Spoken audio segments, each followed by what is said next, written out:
Algumas coisas que a gente tem que entender nesse texto, assim, o pai, ele estava olhando ao longe. É como se, ouvindo do fome que estava naquele país que o filho havia ido, ele se coloca ali dizendo assim, puxa, quando meu filho vai voltar?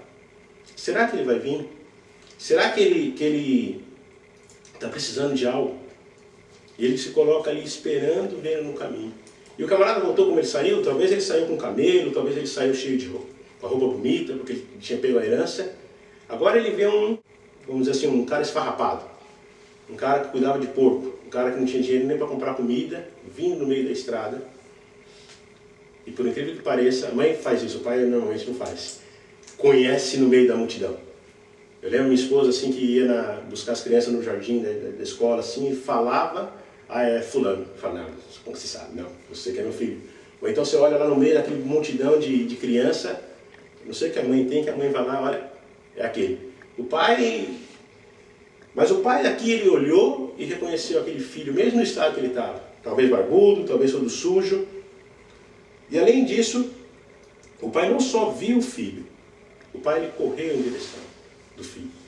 E essa é a posição que Jesus está querendo passar aos fariseus aqui. Gente, Deus, ele só está esperando a chegarmos a Deus e ele chegará a vós. E eu chamo a atenção de vocês o seguinte, verso 20. O pai correu e o que o pai fez? O pai abraçou e o beijou. A Bíblia não diz assim que o filho chegou, papai, estou voltando, vem aqui. Não, o filho estava lá na condição de arrependido, na condição de quem tinha feito algo errado e que a intenção dele era assim, pai, eu quero ser aceito como um empregado seu. Mas o pai não faz isso, o pai foi lá, abraçou, beijou. Ele vai lá e faz a primeira parte do discurso dele, dizendo, pai, eu pequei contra o céu diante de ti. Sem reserva, o pai amoroso corre ao encontro do filho que retorna, abraça e beijo, como se o seu relacionamento nunca tivesse sido turbado. Que maravilhoso e estranho, ao invés do filho abraçar o pai é quem abraça o filho. O filho não esperava essa recepção. O filho esperava o quê? Ele esperava escutar uma chamada. E o pai novamente não falou nada. Nem uma palavra de repreensão, nenhuma crítica acerca da vida errada que o filho estava tendo. Ele pôde escutar dos lábios do pai. Ele não fala nada, por quê? Porque com o amor dele somente, ele pôde impressionar o filho, fazendo com que ele deixasse o plano original dele. Mas como você sabe que ele deixou o plano original dele? Porque a gente vai ver na sequência. A partir do momento que ele se arrependeu, o que acontece? Ele diz assim, o pai, porém, agora sim o pai fala, verso 22, o pai, porém, disse aos seus servos, trazei depressa a melhor roupa, vestiu, põe o anel no dedo e a sandália, trazei também e matai o novilho cevado, comamos e regozijamo-nos, porque esse filho estava morto e reviveu, já estava perdido e foi achado, e começaram a regozijar-se. Diante daquele amor que o pai expressou, e essa jogada com Jesus, essa é a forma que Jesus funciona. Às vezes você vem para Jesus porque você está passando uma dificuldade, às vezes você vem para Jesus porque você está com medo do inferno, às vezes você vem para Jesus porque você pode ter um encontro com Ele, porque alguém te explicou. Só que com o passar do tempo, as pessoas vão começar a questionar Jesus. E você vai entender o amor. Paulo ele escreve assim que o amor de Cristo nos constrange. Quando você começa a conhecer a Jesus, quando você começa a viver com Jesus, é como se você se sentisse mal não fazendo aquilo que Jesus quer.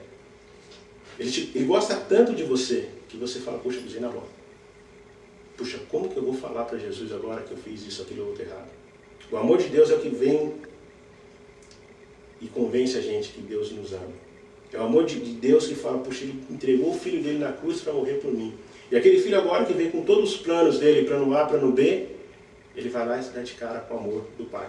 E aquele amor do pai fez ele ficar calado. Antes era o pai que não falava, agora é o filho que está ali calado. Ele perguntou para poder voltar a ser empregado? Ele perguntou se ele podia ser um jornaleiro? Não. O pai simplesmente vai lá para ele e fala assim, você é meu filho. E para mostrar que você é meu filho, o pai ele vai lá e fala, traz a roupa, traz a sandália e traz o anel. Esses objetos, a gente pode dizer assim, que de certa forma a roupa é Cristo. uma roupa nova, uma roupa de santidade.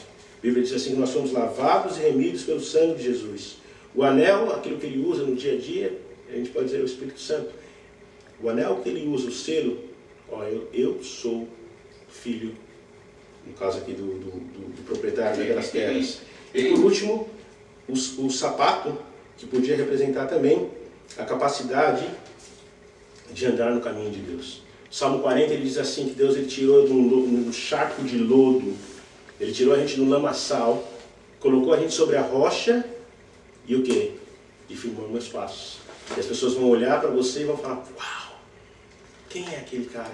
É aquele que estava lá no meio dos porcos, perdidos, abandonado? Não. Agora ele está no caminho certo. A Bíblia também diz assim que o pai mandou matar o novilho cevado. Não é um novilho qualquer. Vamos o quê? Regozijar. E não era só ele que ia regozijar. Todos os da casa teriam que regozijar. E por que eles tinham que festejar? A Bíblia diz aí, o filho estava perdido, morto e perdido, mas tornou a viver e foi reencontrado. Preenche todo o pensar, sentir e querer do pai. Por isso que a ênfase da parábola é o pai. Porque se o pai se alegra, todos na casa se alegram. Só que tinha gente que não estava assim. Agora ele está dizendo assim, ó, é motivo de alegrar. Todos os que estão na casa, eles têm que se alegrar. Só que os fariseus não estavam alegres, como o filho também não estava alegre.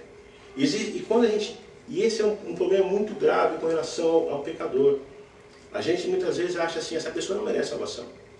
Essa pessoa fez tanta coisa errada. Então a primeira coisa que nós temos que ver é que o coração dos fariseus ali, dos escribas, é algo que a gente tem que olhar para o nosso coração também. Como o filho mais velho aqui, o pai, enquanto o filho estava perdido, o pai estava triste. Talvez o filho mais velho não percebia que o pai não estava aquele pai que era de antes. Eu digo que quando eu mudei de São Paulo para o interior, meu pai ficou doente. Meu pai ele foi no caminhão de mudança para saber onde eu estava. E eu vi meu pai ficando mais velho porque eu estava longe dele. Os pais da gente, eles são assim durão, eles são difíceis, mas eles sentem falta da gente. E esse pai também sentia falta. Esse pai, apesar do outro irmão não perceber que o pai estava ali triste, apesar do outro irmão não perceber que o pai parava ali algumas horas do dia e ficava lá olhando, falando assim, será que ele vem? Ele não estava nem aí, porque ele tinha raiva daquele jovem. Mas o pai estava lá. E a Bíblia não diz que o pai estava lá olhando e viu o filho vir naquela hora. Muito provavelmente aquele pai ele já vinha ali buscando. Assim é o que acontece com os pais, com as mães hoje em dia, com os parentes. Quando você ora a Deus, coloca diante aquela pessoa para que Deus guarde aquela vida, para que Deus traga ele, como aqui ele fala, são e salvo. Alegria nos céus, alegria nos céus, alegria nos céus. Mas os fariseus não conseguiam se alegrar. E Jesus vai e coloca para eles o checkmate.